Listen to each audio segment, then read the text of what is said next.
നമഃ ശിവായ. ഓം നമഃ ശിവായ. ഓം നമഃ ശിവായ. ഓം നമഃ ശിവായ. ഓം നമഃ ശിവായ. ഓം നമഃ ശിവായ. ഓം നമഃ ശിവായ. ഓം നമഃ ശിവായ. ശീഘ്ര ഓം എനിക്ക് നടക്ക്. മതിയാക്ക നിന്റെ ഭക്തി. എനിക്ക് നടക്ക്. കേൾക്കൂ അമ്മേ. അമ്മ കേൾക്കൂ. അമ്മ കേൾക്കൂ അമ്മേ. മതി മതി, എനിക്കൊന്നും കേൾക്കണ്ട. നടക്ക് നടക്ക് വീട്ടിലേക്ക്. അമ്മേ, എന്റെ പ്രാർത്ഥനയിൽ വിഘ്നം ഒരു ഉണ്ടാക്കരുത്. ഭക്തൻ വന്നിരിക്കുന്നു. മതി മതി, ധാരാളമായി. അമ്മേ, അമ്മേ, അമ്മയ്ക്ക് പാപം കിട്ടും അമ്മേ. കിട്ടട്ടെ. അമ്മേ, ഭഗവാൻ ശിവൻ കോപിക്കും. ആ കോപിക്കട്ടെ. വീട്ടിലേക്ക് നടക്ക. ഇല്ല ഇല്ല.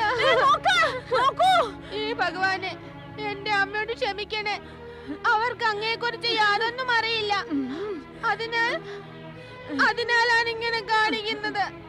അമ്മയോട് ക്ഷമിക്കണേ ഭഗവാൻ. ഭഗവാനെ അവരോട് ക്ഷമിക്കണേ. ഓം നമഃ ശിവായ. ഓം നമഃ ശിവായ. ക്ഷമിക്കണേ പരമേശ്വര, ക്ഷമിക്കണേ.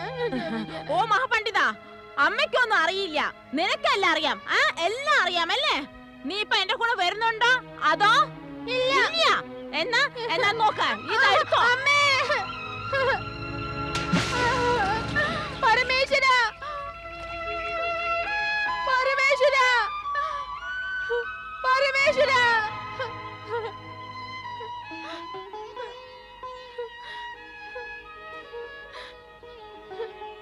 പരമേശ്വര, എന്റെ അമ്മയുടെ അപരാധം ക്ഷമിക്കണേ.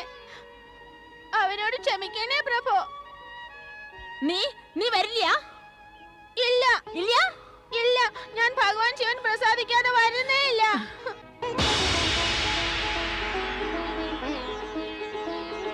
ഓം നമഃ ശിവായ. ഓം നമഃ ശിവായ. ഓം നമഃ ശിവായ. ഓം നമഃ ശിവായ. ഓം നമഃ ശിവായ.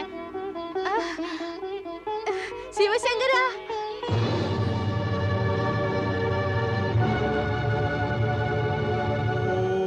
നമഃ ശിവായ.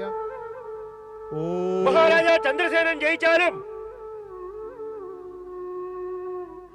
മഹാരാജൻ രാജാ സിംഹദത്തനും രിപുദമനും നമ്മുടെ ഉജ്ജയിനി നഗരത്തെ നാലുപുറവും വളഞ്ഞിരിക്കുന്നു. നമ്മുടെ സേനാപതി സേനയുമൊത്ത് അവരെ നേരിടുകയാണ് രാജൻ.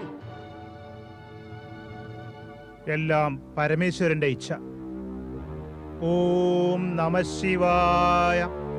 ഓം നമഃ ശിവായ. ഓം നമഃ ശിവായ. ഞങ്ങൾ എന്തു ചെയ്യണം പിതാവേ? ഞാനും അതാണ് ആലോചിക്കുന്നത്. ഈ സ്ഥിതിയിൽ നാം എന്താണ് ചെയ്യുക? സിംഹദത്തന്റെയും രിപുദമനന്റെയും സൈന്യം നമ്മുടെ ഉജ്ജയിനി നഗരത്തെ നാലുപുറവും വളഞ്ഞിരിക്കുന്നു. നഗരത്തെ ആക്രമിച്ച് രാജാ ചന്ദ്രസേനെ തടവിലാക്കി അവരുടെ അധികാരം സ്ഥാപിക്കാൻ ശ്രമിക്കുന്നു. നാം അത് അനുവദിച്ചുകൂടാ. നമുക്ക് ശത്രുക്കളെ നേരിടണം. നാം ബ്രാഹ്മണരായിരിക്കാം, എങ്കിലും ജന്മഭൂമിയുടെ രക്ഷയ്ക്കായി യുദ്ധം ചെയ്യണം. അതെ പിതാവേ, നമുക്ക് യുദ്ധം ചെയ്യുക തന്നെ വേണം. മക്കളെ, രാജാവിനോടും രാജ്യത്തോടുമുള്ള നിങ്ങളുടെ പാവന സ്നേഹം എന്നെ പ്രസന്നനാക്കുന്നു. എനിക്ക് അഭിമാനവും തോന്നുന്നു. പക്ഷേ ഈ സമയം ഭാവനയിൽ ഒഴിഞ്ഞടക്കാനുള്ളതല്ല. നാം ബ്രാഹ്മണരാണ്. യുദ്ധം ചെയ്യുവാനുള്ള കഴിവും കൗശലവും നമുക്ക് സർവ്വഥാ അന്യമാണ്. അസ്ത്രശാസ്ത്രങ്ങൾ നമ്മുടെ പരിധിയിലല്ല. ഈ പരിതസ്ഥിതിയിൽ യുദ്ധത്തെക്കുറിച്ചുള്ള ചിന്ത ആത്മഹത്യക്ക് തുല്യമാണ്. അപ്പോൾ ഇനി നമ്മൾ എന്ത് ചെയ്യണം? ചെയ്യേണ്ടത് രാജാ ചന്ദ്രസേനായിരുന്നു. അദ്ദേഹം എന്ത് ചെയ്യണം? യുദ്ധം ചെയ്യണമായിരുന്നു. പക്ഷെ അദ്ദേഹം ഈ പ്രതികൂല അവസ്ഥയിലും ശിവാരാധനയിൽ മുഴുകിയിരിക്കുകയാണ്. മകനെ ദേവപ്രിയ, ശിവാരാധന ചെയ്യുന്നത് എന്താ അനുചിതമാണോ? ഈ സമയത്ത്, ഈ ഘോര വിപത്തിന്റെ സമയത്ത്, രാജ്യത്തെ 4 വശത്തു നിന്നും ശത്രുക്കൾ വളഞ്ഞിരിക്കുന്ന സമയത്ത് ഏത് സമയത്തും ആക്രമണം നടന്നേക്കാം. രാജ്യത്തിന്റെ അധിപൻ ശിവാരാധനയിൽ മുഴുകിയിരിക്കുന്നത് വലിയ ആശ്ചര്യം തന്നെ. അപ്പോൾ ജ്യേഷ്ഠ, യുദ്ധം ചെയ്യേണ്ട വ്യക്തി പ്രാർത്ഥനയിലാണ്. അപ്പോൾ പ്രാർത്ഥിക്കേണ്ടവരായ നമ്മൾ യുദ്ധം ചെയ്യുക അനിവാര്യമായിരിക്കുന്നു. നമ്മൾ നമ്മുടെ മാതൃഭൂമിയെ രക്ഷിച്ചേ മതിയാകൂ. കേട്ടില്ലേ പിതാവ് പറഞ്ഞത്? നാം ബ്രാഹ്മണരാണ്, വേദജ്ഞരാണ്. നമുക്ക് യുദ്ധം ചെയ്യാൻ അറിയില്ല. നാം എങ്ങനെ യുദ്ധം ചെയ്യാനാണ്? ഒരു വിലക്ഷണ സ്ഥിതി തന്നെ.